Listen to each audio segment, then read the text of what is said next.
Great news. The Drop with Frank and Brian is officially brought to you by Switch Suspension. All right, so I messed up editing this podcast right now, and apparently I accidentally switched my camera lens to manual focus, and it didn't zoom in on my face and do its focus thing. So if you're watching, well, obviously if you're watching this, then you're watching it. I'm blurry, and Frank's in focus. So I hope that's not too annoying to you guys. And unfortunately, it's going to be in the next 2 episodes because we recorded 2 the same day. Sorry about that. We'll be better moving forward. Switch Suspension specializes in all vehicle chassis components. Lift kits, lowering kits, air ride suspension, wheels, tires, steering, and brake upgrades. They use all the best products from the best brands. And these guys are truck guys. You roll into their parking lot at the shop, and they all drive custom vehicles. So they use their products that they sell on their own vehicles. So if you guys are looking for anything for your vehicles, whether you're just starting out or you just need some replacement parts or whatever, give them a call or visit their website, switchsuspension.com.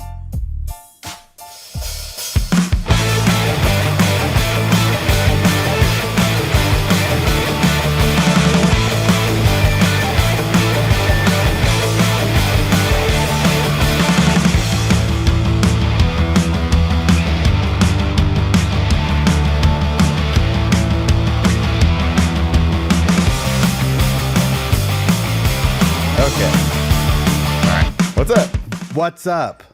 Can you hear me? I can hear you. Awesome. That's great. Well, at least one thing is going right. I was having a problem on my end. What was happening? Well, I think the other cord got damaged somehow for the microphone. So I just noticed like the levels were really like choppy. So I was like, I better check that. And they were recording choppy. And so I tried a couple different things and just changed the cord, and that seems to be working. Huh. It's been a morning over here, let me tell you. Yeah, what's been happening? Lots of stuff, but not stuff for the show. For the podcast. No, just craziness. Just craziness, just absolute craziness. All right. Well, that's it. We're starting right now. Oh, okay, cool. All right. Well, welcome to the show. Welcome to this week's show, The Drop of Frank and Brian. I'm Frank. Brian. All right, and here we are. Yeah. Back in recording everything. Everything's good. Recording everything is good. Back in the home studios, I guess, after last week's special guest adventure. Yeah, it was fun. It was really cool. Listen to Vic tell us about his story. I realized a couple things in that, and I was putting some thought into it. One is like when he was talking and he was talking about like the things that he was attending and the shows he was going to, I'm like, I felt like I've known him a really long time, but I'm all, man, he's talking about stuff that like just happened from my perspective, like in the last couple of years, like, but he's only really been building his brand and selling merch since about 2018, he said. Yeah. So it just kind of threw me off that it was like he's still kind of well, 2018 was 100 years ago. That's true. That was in the before times. That was in the before times. So maybe that's why I felt like it's been so long. But then he's just talking about shows, and I'm like, wait, that show was not too long ago. Yeah, it was a little confusing a couple of times, just because when I say, like, we were talking about almost like two different types of mini trucking. Yeah. And so when I asked him about like, hey, where are these other shows and he goes, yeah, they're everywhere. And I'm like, no, but he was referring to like shows that we go to anyway. Yeah. No, I was like, I'm referring to your kind of shows. Right. And ultimately, I think we found out that he is those shows. Yes. I think that's what we got to the bottom of. And I don't think we like really clarified it in that episode, but that's what we kind of got to the bottom of is he started these. He started these. And it was funny because as we were talking about it, talking about how Vic like started these events and started this scene, basically, like Jaime was in the background and he's like, yeah, that's all him. All of it's him. Oh, really? So, yeah. And that the scene in Southern California in LA, he created. Yeah. And maybe he was very humble about it. Yeah. Yeah, for sure. Well, I'm sure there are other people involved, but we were talking to him specifically. So yeah, I mean, everything has like someone that did start that, so, and now it's just going to branch off and it's going to do its own thing. Yeah. Yeah. And it'd be really interesting how it evolves, because like, it's sort of like the starting place for all these dudes who are building these like pretty, okay, I'm going to say this and take it how you will, like these basic trucks, like, because they are pretty basic. I mean, other than like the motor swap ones and like the ones on coilovers, like the base ones, the ones that are just like static drop on wheels. It's also just I think it's just an extension of that scene in general with the cars too. It's just like sometimes at car events you'll have one or two trucks, and then what happens is those two trucks from this meet and then the two trucks from that meet, they'll get together and then it creates truck things. So right. But my point is like it's sort of like the base point for all those dudes. Like, which way are they going to go? Are they going to, because obviously they're going to take these, again, I use this cautiously, basic builds, and they're going to do something with them. They're going to refine them in all sorts of ways, whether it be through coilover suspensions with motor swaps or bags and body drops. And so it'll be interesting to see how that scene evolves into which direction they all go. Exactly. Some will be drifters, some will be full custom guys in quotation marks. So and some will come over and they'll bag their. That's what I was kind of getting at when I was talking about like they're gonna find that what they like, and then they're gonna gravitate towards that. So some guys might go, oh, I like to go fast, so I'm gonna go this way, and then some guys go like, no, I like that bagged and body drop truck, so I'm gonna go do that to my truck.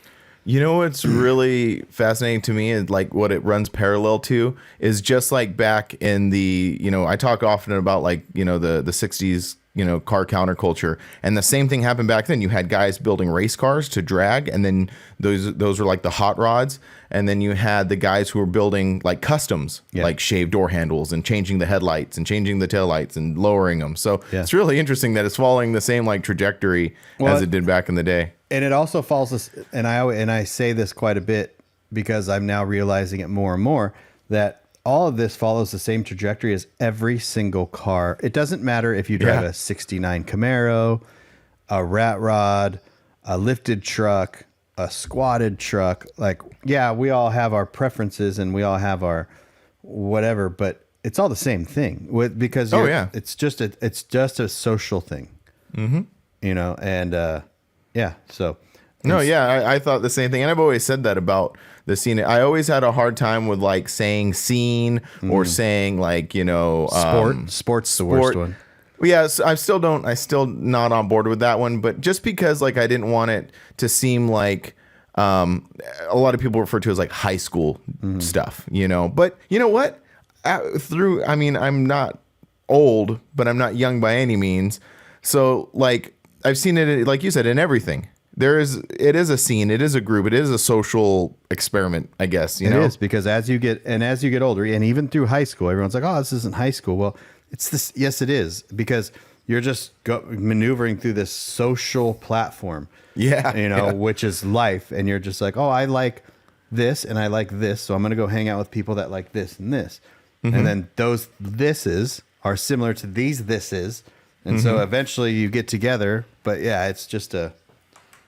Yeah, it's really fascinating. It's like talking throughout these conversations and talking about it, you start to just sort of maybe not understand, because we still have a lot of understanding to do, but we definitely become more aware of what's going on. Yeah, exactly. Like I was talking to Doug last night, Doug from Creative House. Yeah, Doug. Yeah, that does our stickers, so we got to give him a shout out. Thanks, Doug. Appreciate it. Yeah, he's gonna send me some because I am out. I don't know what happened to him if I gave them all out, but same. Yeah, so Doug, if you need stickers or if you need anything, awards, trophies, or anything, go to Doug. Creative House, We'll put his link in here.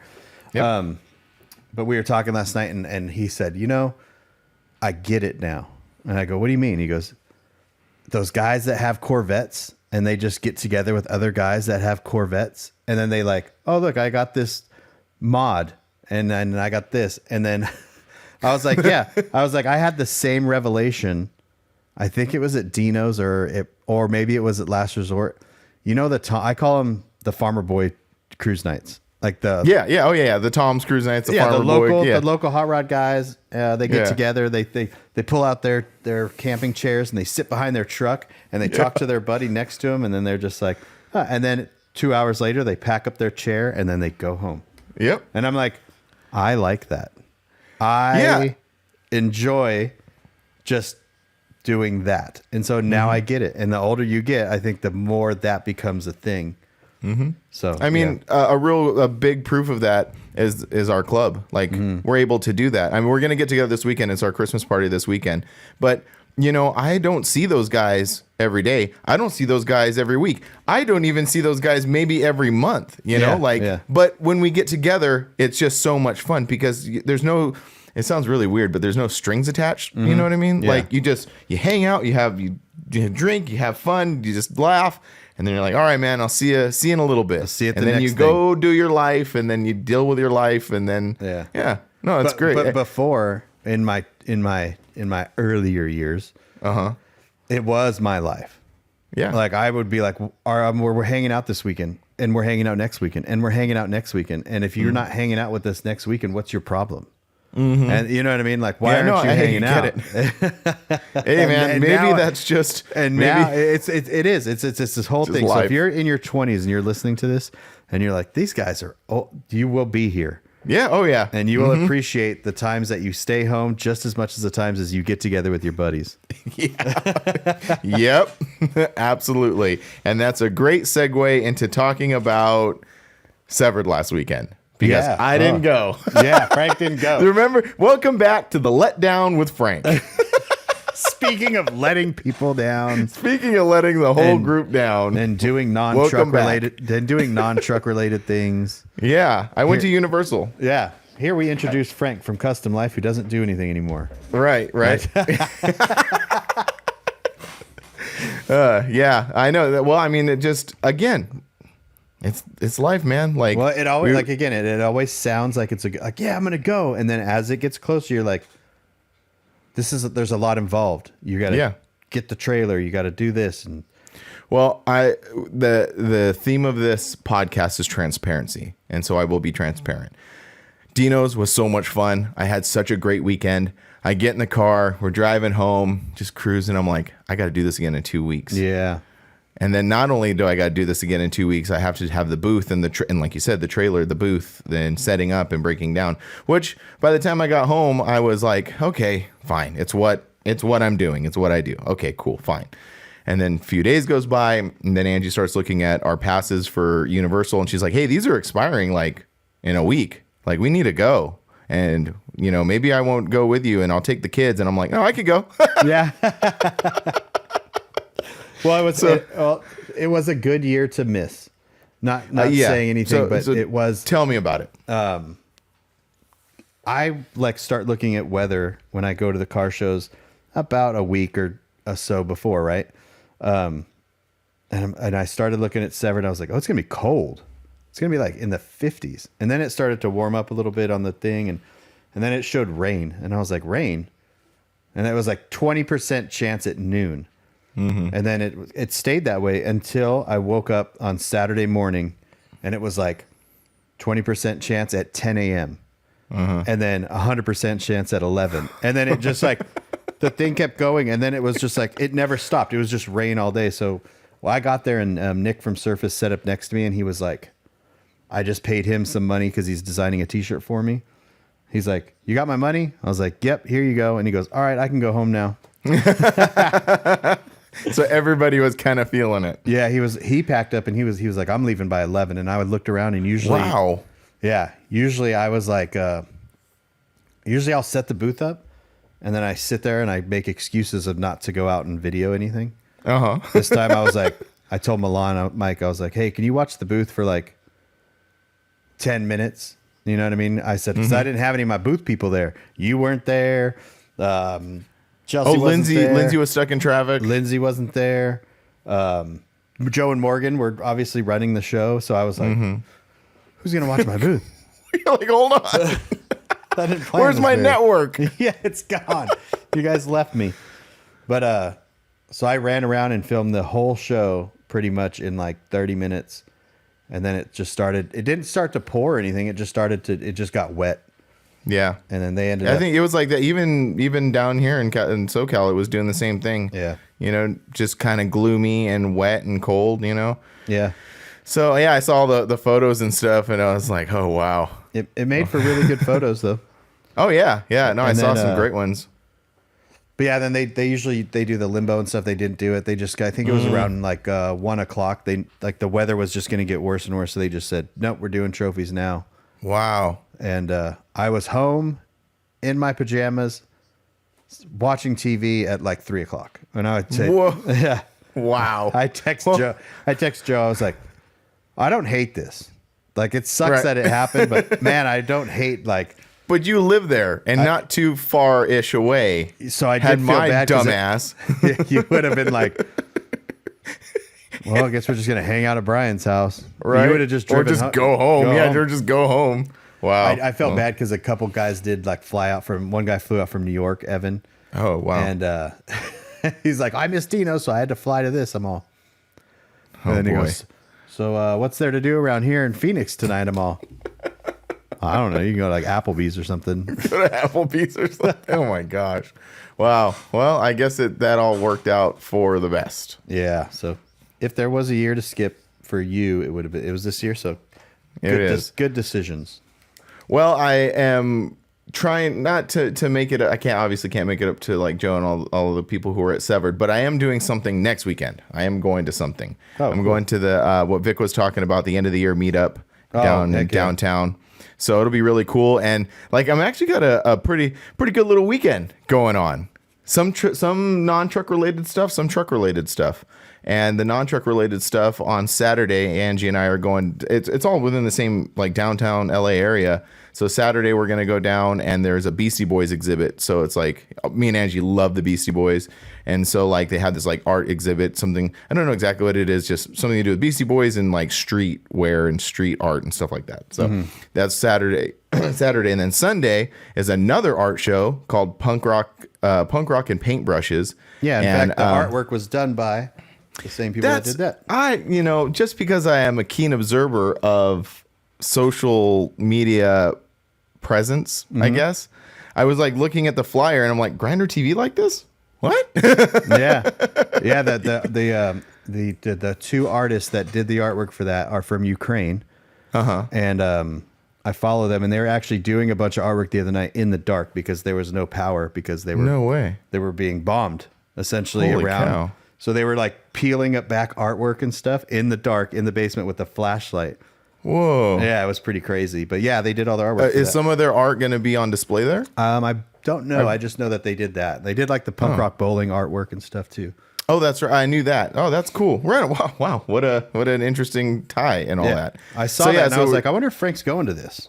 I am. Yeah. So Saturday or Sunday, we're heading down there. The Pinks are going to play, so get to see them. Check out this art show, and then it is like 10 minutes away from where Vic's event is. So I'm going to drive the 4Runner down there and hopefully not get jacked. Because the like Vic's thing is like kind of like north. So you know where downtown is. So his is sort of like more the north part near like Dodger Stadium, like where he lives, like Dodger Stadium, Malaysian Park, like it's, or actually more to the east, but that area, right? So the Punk Rock and Paintbrushes thing is south of the 10. It's in South Central, basically. That's Is it in Central. the art district right there? Yeah, that's exactly where it is. Yeah. And so, yeah, that area right there. So we'll see. I'm going to have my truck full of gear just chilling down there. Full of camera gear? Full of camera. Well, yeah, I'm filming Vic's event. So, oh, yeah. Yeah, so it'll be spicy, I guess. You have insurance on all that stuff, right? Maybe I should get some. I'll give you the guy's number I go through. Yeah, I should do that the next like week or so. When I saw Crispy, remember when his van, Crispy Media, when his van got broken into in Vegas and they stole all of his camera equipment? Yeah. I was like, I called my buddy Ryan from Relaxed who does insurance, and I was like, hey, could you get insurance on my equipment? And he goes, yep.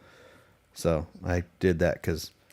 Well, yeah, I'm probably going to need to do that. Yeah. The truck's insured, just not the gear. Yeah, as long as the truck's insured, and like maybe look at your policy, just because, not just because of this, but just at any point in time, it could just, if your gear gets stolen, that's, what are you going to do? What are you going to do? Right. Oh, that's a good thing. That's some adult advice to look into. Yeah, you never even think about it, but like they grab your Yeah. Pelican case and everything is in that Pelican case, and you're like, Yeah, it's just one shot and it's gone. I might just bring it into the place with me. I don't know. We'll see. yeah. I don't know. We'll see. Anyway, but that'll be fun. So that's my next weekend, and we could talk about that once I get back. Yeah, that'll you are going on an adventure next week. Yes. Yeah. We're leaving. Well, first of all, I'm trying to make it to the Christmas party. Oh, you are? I was going to ask, but I knew you were taking a big trip, so I was like, I don't think so, but really you are. Yeah, we're not leaving until Monday afternoon, and we're going to New York for a week. Okay. So, are you flying out of Phoenix? Yep. Yeah, obviously. Yeah. Obviously, right? Yeah, We okay. do have an airport here. Pretty big one. It is an international one. So we fly out. We don't even land. We land in New Jersey, and at like 11 at night. Oh, really? And then we get driven over to the hotel. And so I'm assuming by the time we get to the hotel, it's going to be 1 o'clock in the morning, which I didn't plan that very well. But And 3-hour difference, so that's going to be a little. well, it'll be 1 in the morning their time. So Oh, I see. Okay. So yeah, Well, that's cool. Yeah, bought and you're going to tickets- check out New York and. yeah, we got tickets to the Statue of Liberty ferry, and then we got tickets to a comedy show. It's going to see Jeff Ross. Oh, okay. Oh, wow. Yeah, Yeah. he's pretty fun to And do. he's from New York, so like in New York kind of makes it a good thing. And then Oh, that's cool. pretty much it. And then we're just going to kind of figure things out from there. That's awesome. That's what we travel so much, and when we go to cities, it's like the best thing to do. Just go immerse yourself in that city. Check it out. Just walk around. Yeah, and what I've heard And from try not to get jacked. yeah, trying to get jacked. What I've heard from basically everybody is when you go to New York, don't try to plan everything.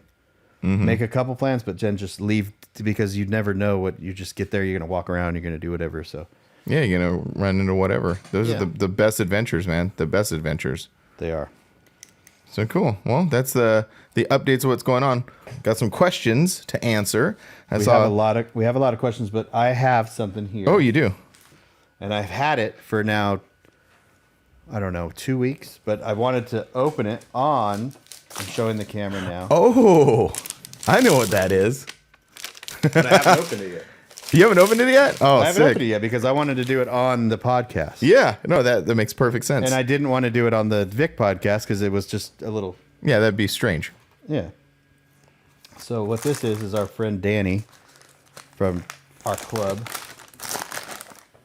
who's a painter, essentially surprised us. I think it was supposed to be a surprise, but he kind of sent me photos of it before. It just turned out so cool that he had to like just show it off. Yeah. I know that feeling.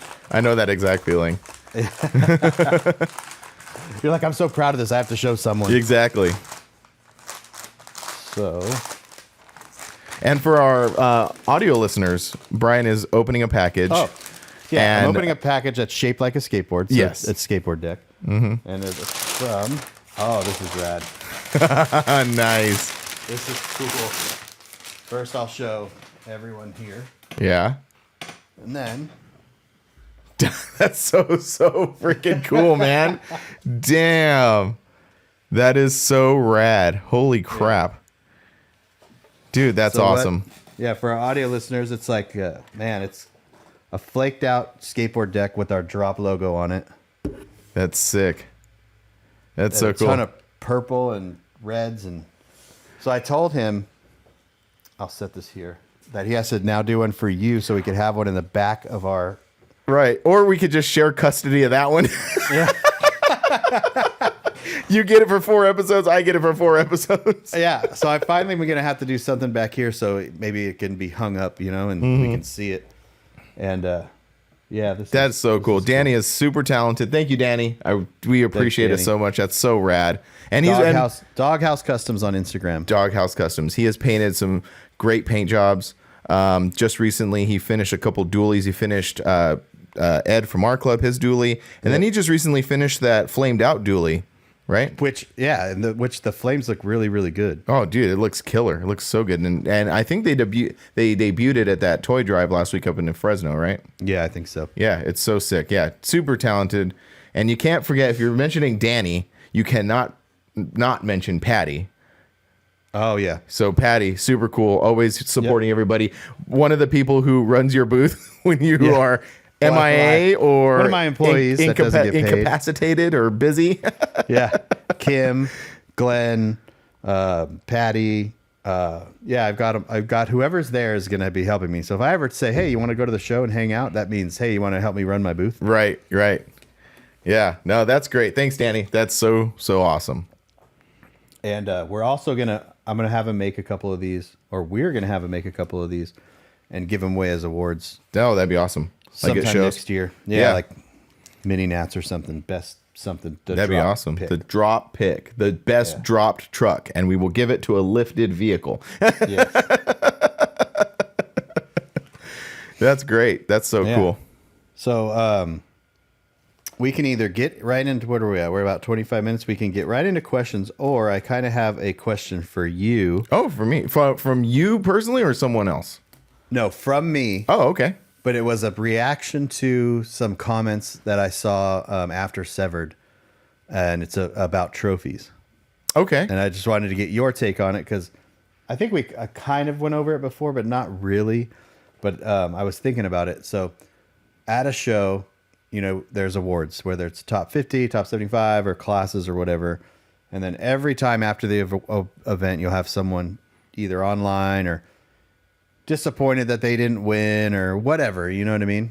So I just want to know, like, I don't like when people complain about not getting trophies, because it's... Well, you being a show promoter for so many years, you probably dealt with so many. Yeah. But at the same time, I get it. Right? So when is it okay to complain about not getting a trophy?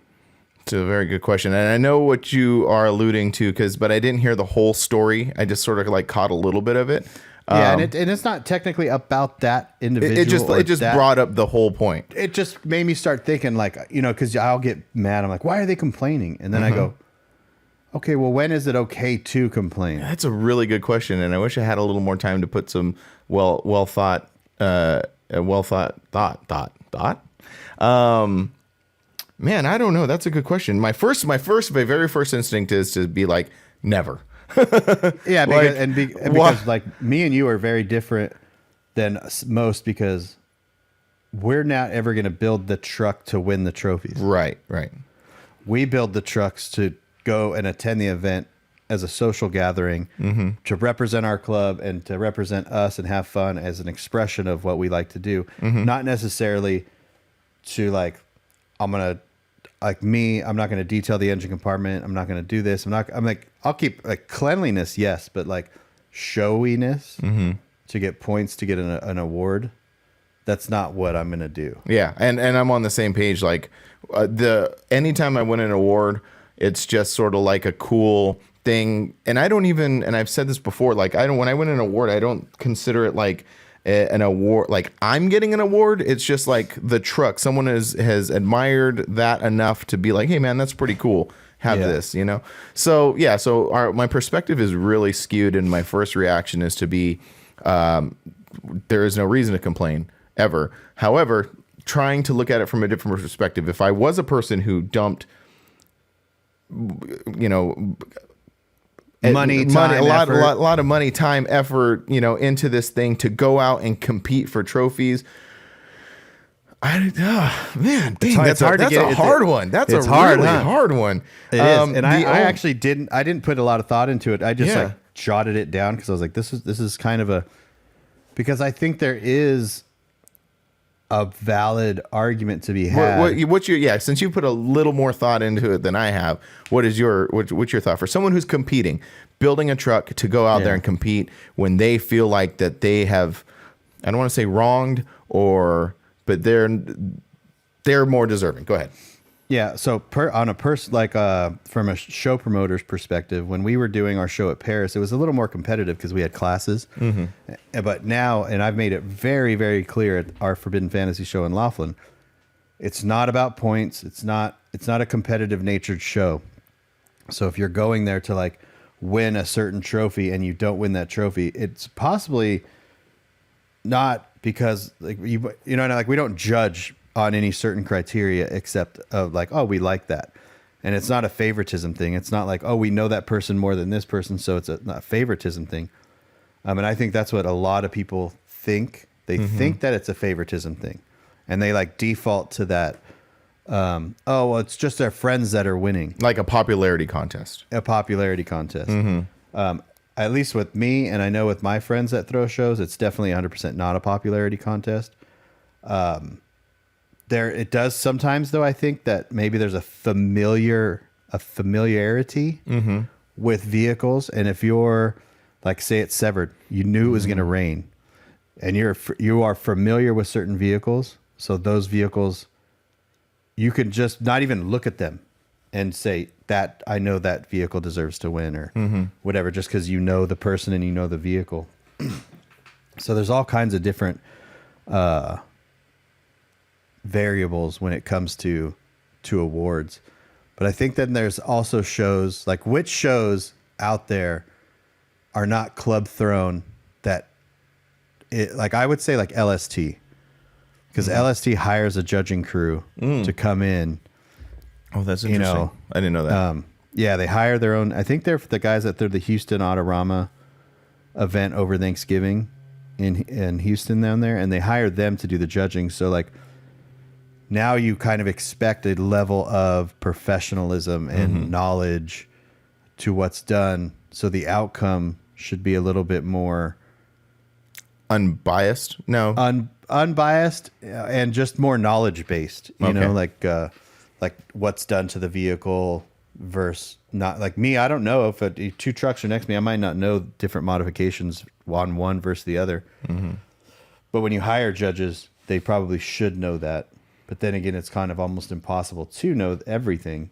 So I don't know. It's just a weird thing that I thought of, like, and then how do you complain on social media to your friends? You just don't say anything. Do you protest the show and not go?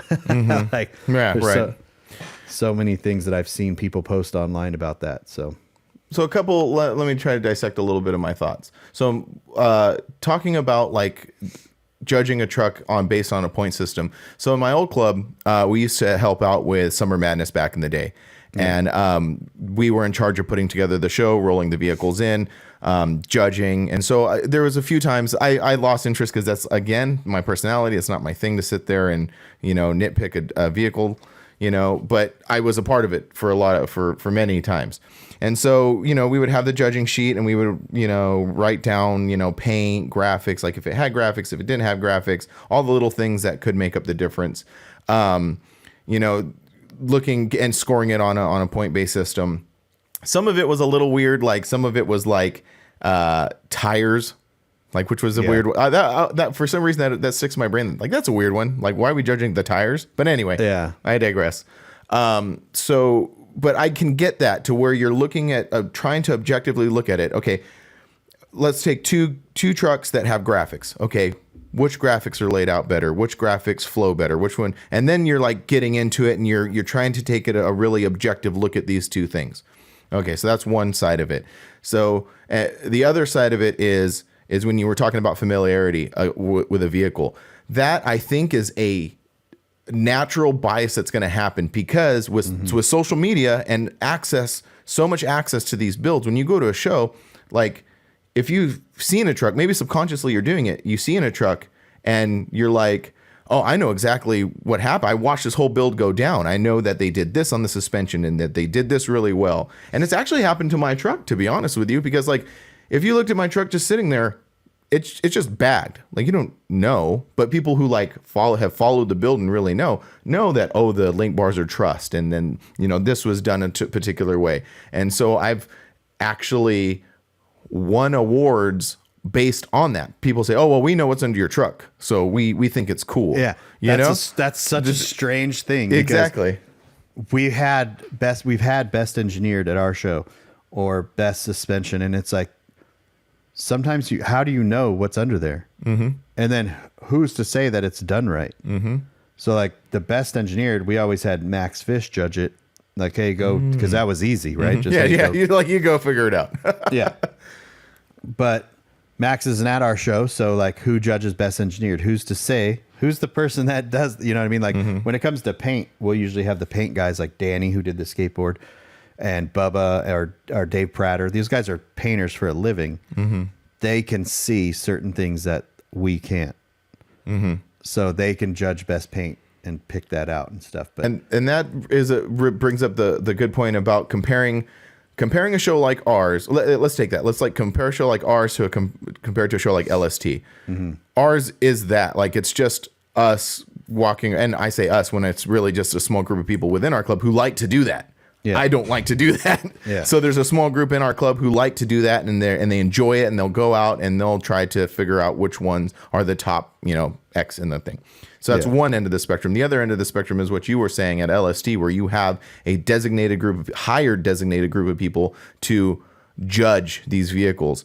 So now with all that kind of introspect, I'm going to re-answer that question. Like, when is it time to complain? If I was building a truck to go out there and compete, when is it time to complain? I think at LST, that is the time to complain. Now, how you do it, obviously, is very delicate. So, I don't think you go up to Lonnie and you go like, hey, man, what's going on?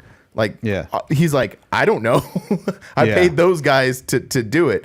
So now you approach those guys. I think in that respect, if you're out there to compete and you feel like that you were judged wrongly, I think it's fair to go up to the people who are hired to do that and ask them, what is the difference? Because I don't know. I don't know what the specifics are, but I'm sure they have some sort of record that they can say like, well, hey, we looked at his truck and we noticed the taping on your graphics were not great. And the taping on this dude's graphics were perfect. Yeah. So there you go. That's the difference. Now on the other side, like the other end of it, like at our show, for someone to come up and complain to you can like, hey man, look, we're just here having a good time. Like, I think it all, like everything in life, it all comes down to situation, how you present it, how you approach someone. Because I guess even if like at our show, if someone came up to you with like a legitimate concern and said like, hey, again, it's all the approach, not coming up to you and say like, hey man, like really aggressive. Yeah. But come up to you and say like, just explain to me why this happened. Yeah. Hey, I guess it's all just how you want to act towards people. Don't be a jerk. Yeah. So yeah, that was really there's so really many variables, and I have so many different opinions about it. Some that I can say on here, some that I can't because it'll make people upset. But it's I can give you a good example as our show last year, where you had the Far From Losing Toyota, the green one with the Volkswagen motor in the back, that did not win Best of Show, but that 100% could have won Best of Show. And if we were judging on a points basis, nothing's going to beat that truck. That truck's hands down. The bottom of the cab is smooth and painted. Like when you have that certain amount of detail, then it's different. But we don't judge based on points. There's a lot more criteria that we judge. So he got best mini truck, and then Ernie's Cadillac, or not Cadillac. I always say Cadillac on that thing. Well, because Ernie was a Cadillac guy. I know. I would always Ernie and Cadillac, Ernie and Impala. So his Impala got best of show, and the Impala was fully painted, full interior, full motor, full this, and you know what I mean, just like the Toyota. But if you set those two side by side and knocked off points, there's going to be more done to that Toyota than there was done to that Impala. Do you think? And again, maybe like, to like we said, we're transparent. Do you think there was some sort of like emotional, motivation? Because like when Steve 100%. Got that trophy, I can't describe that feeling. It was And I even like I'll say that right out in the open. The car is badass, so it deserves its accolades. But at the same time, there is an emotional attachment between myself and Ernie, myself and Steve, Forbidden Fantasy and No Regrets. The fact that it was a new build, you know what I mean, versus Far From Losing being just I don't want to say older build, you know what I mean? I don't want to take away from anything that truck is, because it is amazing. But yeah, and that's, we're transparent about that. So if anybody wants to complain about that, then they can ask me and I'll tell them like 100%, this is why this happened. But when it comes to like the top 75 and all that, that's totally different. So it's hard though. It's a hard thing too to judge all that stuff. Oh yeah, and that's why I don't want to say it's I don't want to say it's boring, but it's tedious, and that's why I don't like it. Like it's tedious. It's a lot of like looking, and it's a whole nother thing that people like to do. And I'm really, really happy and glad that there are people in our club who enjoy doing that. Yeah, like Glenn is just he's a totally different animal. Him and Adam are totally different animals when it comes to like everyone likes a certain thing about the show. That's the part they like. I don't like that part. So yeah, we are fortunate to have that. It's like that, you know, that Mazda cookies and cream. Oh yeah, White Mazda. Like he goes on these, like he takes that truck on like tours. Yeah, and sets it up, and like so he's in it for like a points thing and a very much almost like the lowrider shows type circuits and stuff like that.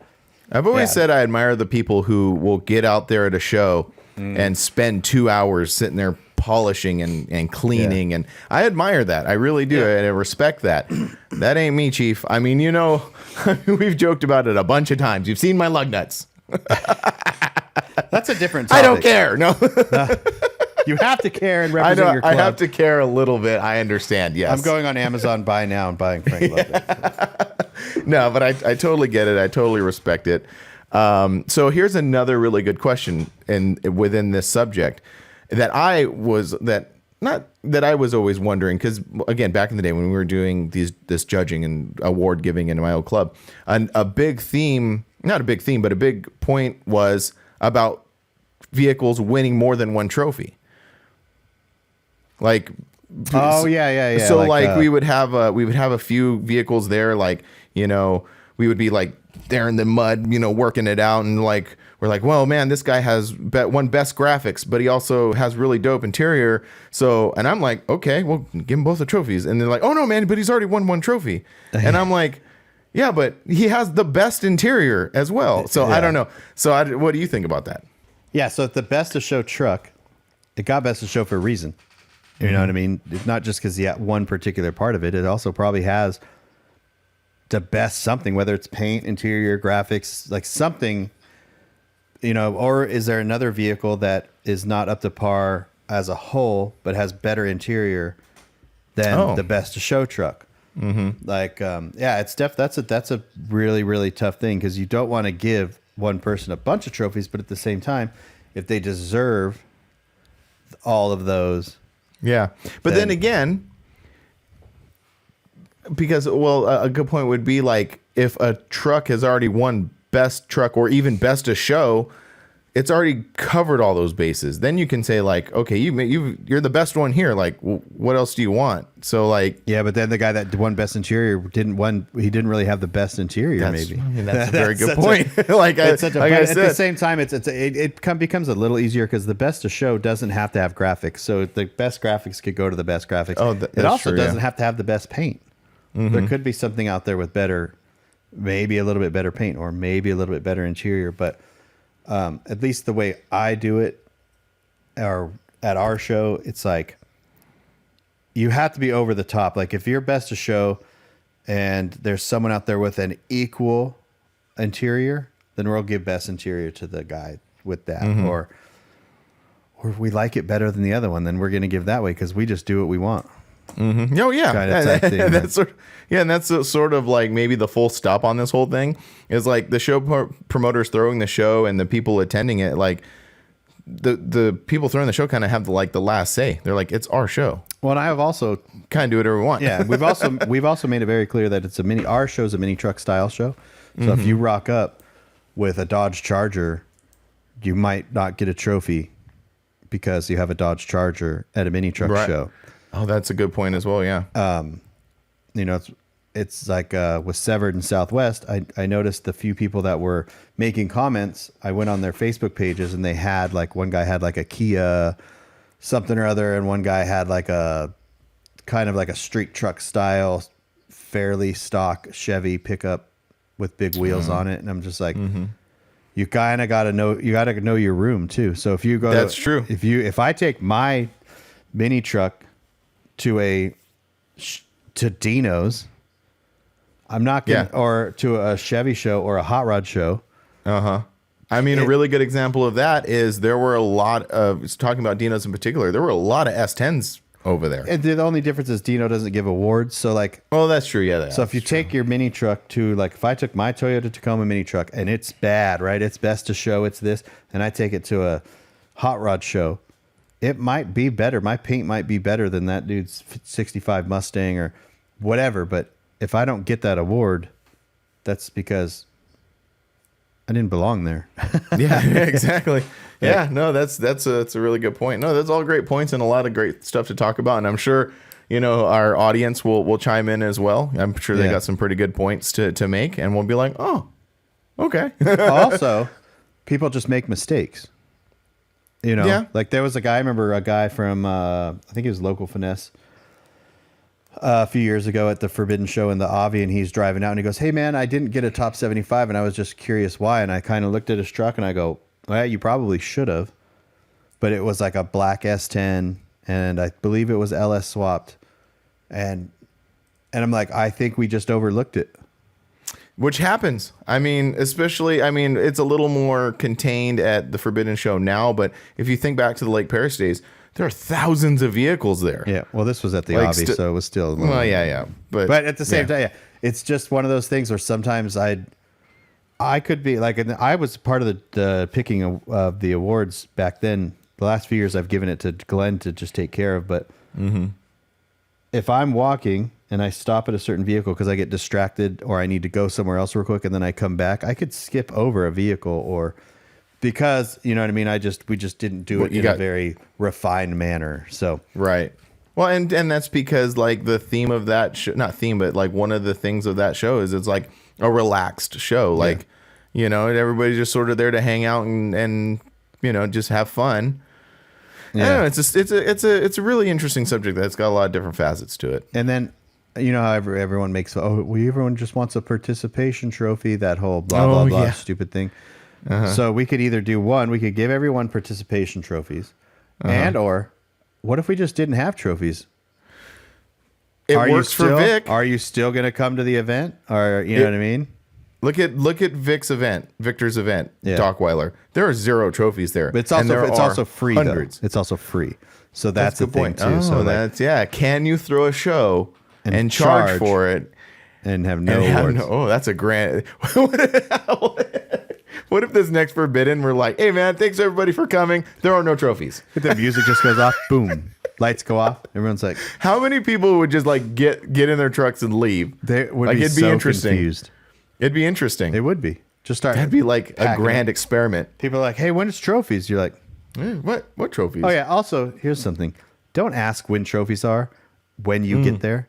Let's get through the day a little bit before you start asking when trophies are. Like 2:00, maybe start asking. But like, people will walk up to me and like at like 10 a.m. They're like, "Hey man, what time's trophies?"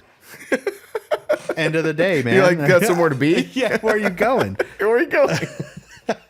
Well, that's a whole nother discussion about people trying to leave early and like that show. Or these people don't even want to leave early. It's just like, hey, when's trophies? It's like, end of the day. Yeah, at some point. No, that was a great thought.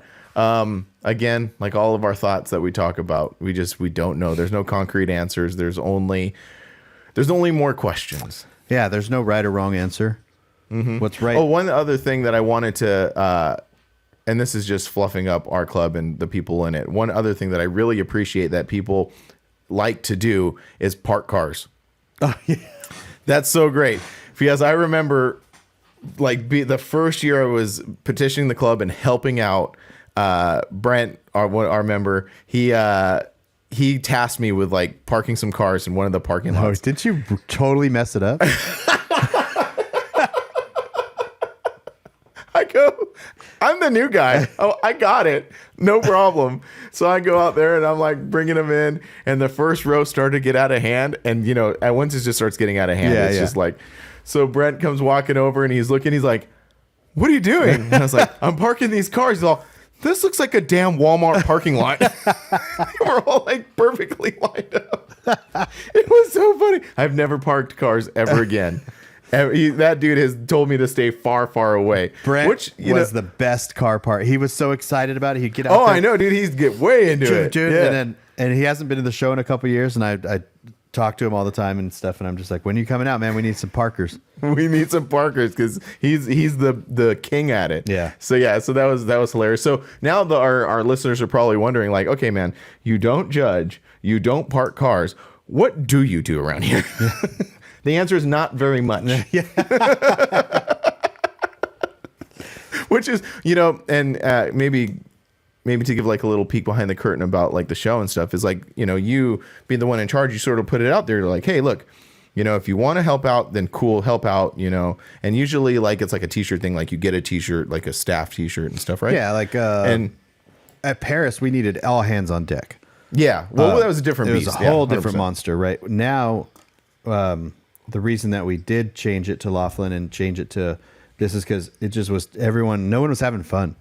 It's like you get into a club to have fun. Yeah, throwing a car show is fun, but at the same time, it's a lot of work. And then what happens is you'll get one person going, hey, I do more work than that person.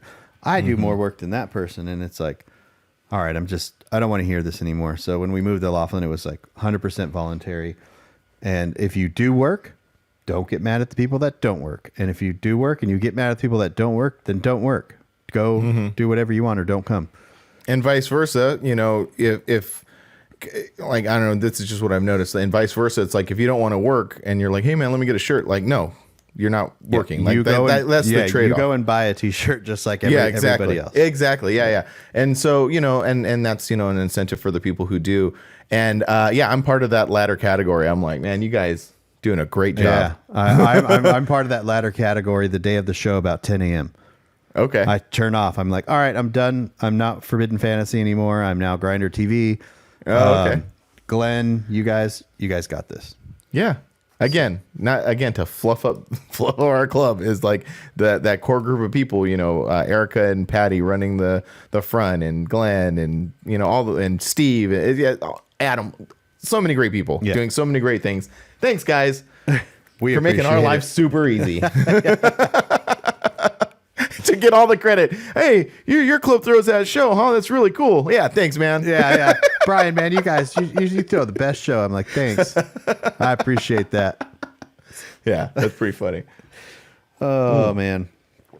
Okay, so you wanted to get into some questions now? Yeah, did you go over any of them or no? I did. I screenshotted some. I know we got a lot. Look at this. Oh, wow. I didn't find that many. There was a lot. I think I saw some that you had already read too, and I was like, oh, I didn't see that one. Oh, I know. That's like sort of like a that's why like sometimes I leave them unread because I know I'll just go like, okay, cool, and then at least you're much better at that. I'm very flighty. Flighty. That's one way to put it. That is one way to put it. You want to know my favorite one? Yeah. Was Louis Flojos. I didn't see that one. Hit me with it. He said, are you still salty that I won in Mini Truck Revival Face Off? Oh, I think he listened to the last episode. I am. And I put, I'm just kidding. This is Brian, but I'm going to show Frank. That's hilarious. Yeah. It's funny. I think it's funny to act like I'm a little salty. Obviously, I'm not, because that truck is just so freaking cool. Oh, yeah. Which, like, I was already, at least maybe like, let me lose a little farther on. Like, that was right out of the gate. That was right? Like, here's Frank's truck. Okay, cool. Oh, here's Louis' truck. What was the percentages? Oh, I can't remember that. Did you get blown out of the water? Oh, yeah. 100%. Yeah. No, but I am very gracious to lose to Louis because his truck is just so freaking cool. What do you got there? The first one I got is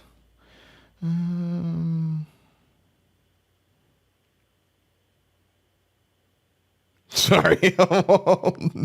Now I'm like looking at, I don't know which one to start with, because I just wanted to line up mine. I think I screen capped them all, so I just want to make sure when you read yours, I can delete mine. Jaime.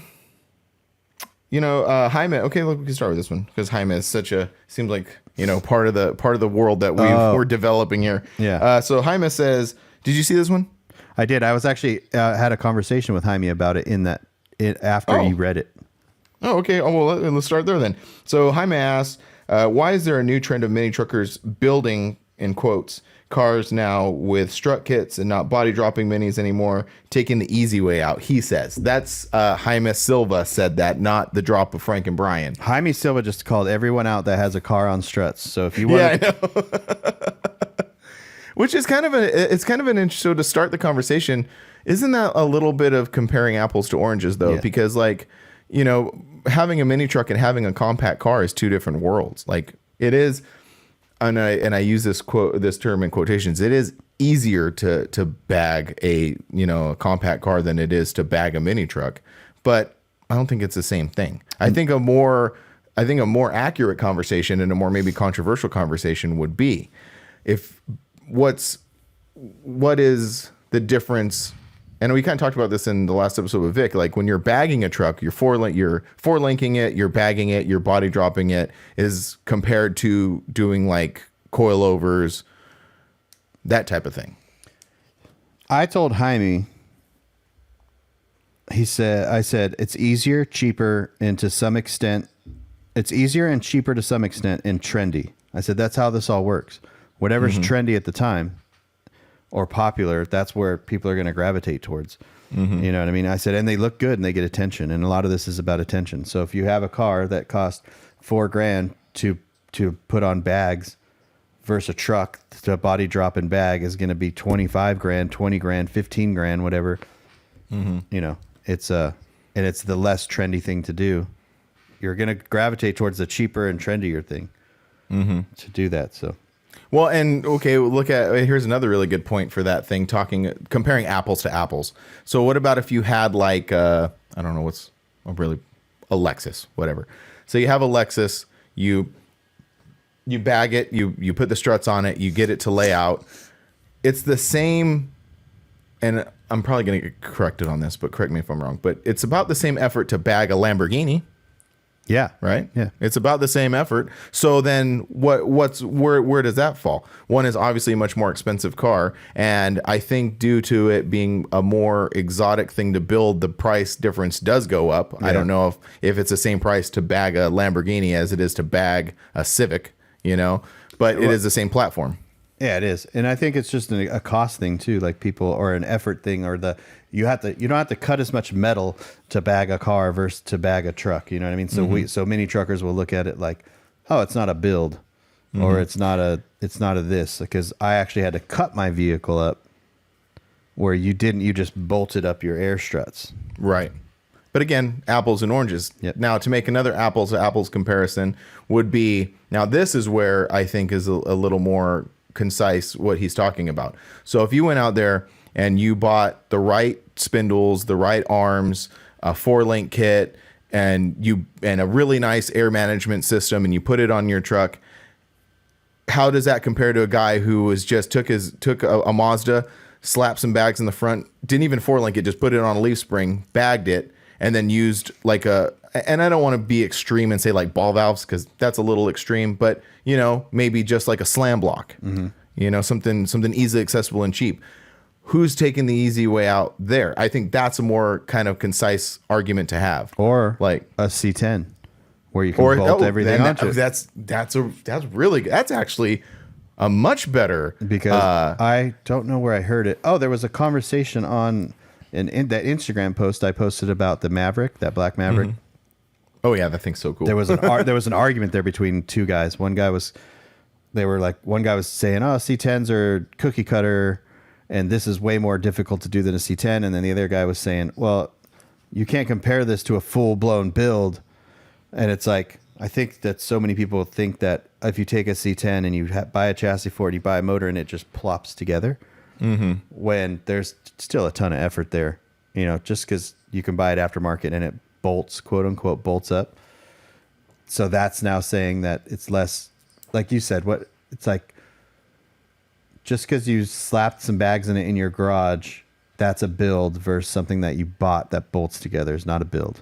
Right. Yeah. Well, that goes right back to the built not bought argument.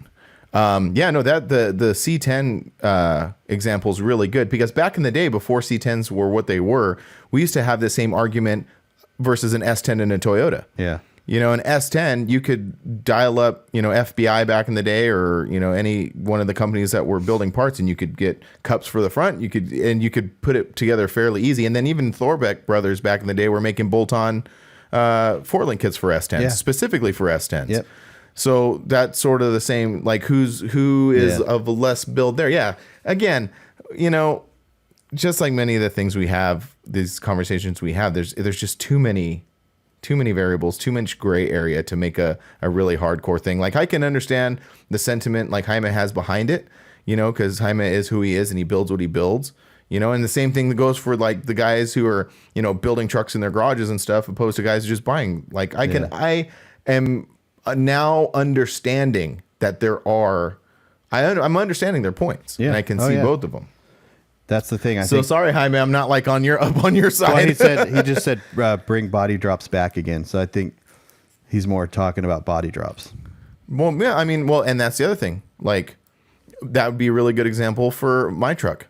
Talking again, like apples to apples. Like, his truck bagged, my truck bagged, his body dropped, mine not body dropped.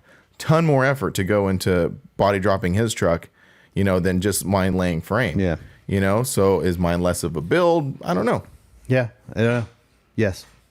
Yes, it is 100%. 100% is. Jaime drives his every day, so he just gets the cool factor hands down. I know it's a really hard point to argue against him. He's just like, here you go. Yeah, he's like, I'm better than you. And we're like, yeah, we know. All right, so that was a great question, and we have a lot more questions that we're gonna answer on the next episode of The Drop with Frank and Brian. So thanks for tuning in this week. Yep. We have a great giveaway coming up. We'll announce it. We can announce it right now. You want to announce it? Yeah. Okay, let's do that really quick. Not really quick. We can take our time. Yeah. Before we get this one out, because this episode's going up next week, we have a new giveaway. Go ahead. It is an AccuAir E Plus system. So you're going to get the E Plus ECU, you're going to get the levelers, you're going to get the harness, you're going to get basically the whole shebang. That's so awesome. I'm really, really excited about this, because, you know, I've had AccuAir on my truck for a really long time. I've had now for 8 years, and I always love it. And I'm really excited to give this away, because I like AccuAir. Yeah. I think it's a big thank you to AccuAir for helping us out. Big thank you to AccuAir, and we're gonna make a couple commercials for this once we get the physical product. I think it just mailed out yesterday. So once I get the physical product in my hand here, I am going to film here, and then we're gonna send it to Frank. And we have some ideas. I have an idea. Yeah. I came up with it yesterday. Yes. I'll tell you off camera. Dwight's back, baby. Oh, Dwight's back. So thanks to AccuAir for helping us out. And if you want to win that E-level kit, make sure you go to our websites, grinder-tv.com, livelifecustom.com. For every $5 you guys spend, you get one entry into the drawing. Yep. There you go. And all right, cool. Real quick, anyone that has bought merch from us in the prior few weeks since our last one is automatically entered. Yeah, absolutely. Since the last and then since the last giveaway. Yeah, just look at our websites and our Instagram for details on when this is going to end. Yeah. All right. All right. Cool. That's it. All right. Thanks for checking out this week's episode. We'll see you next week. Later.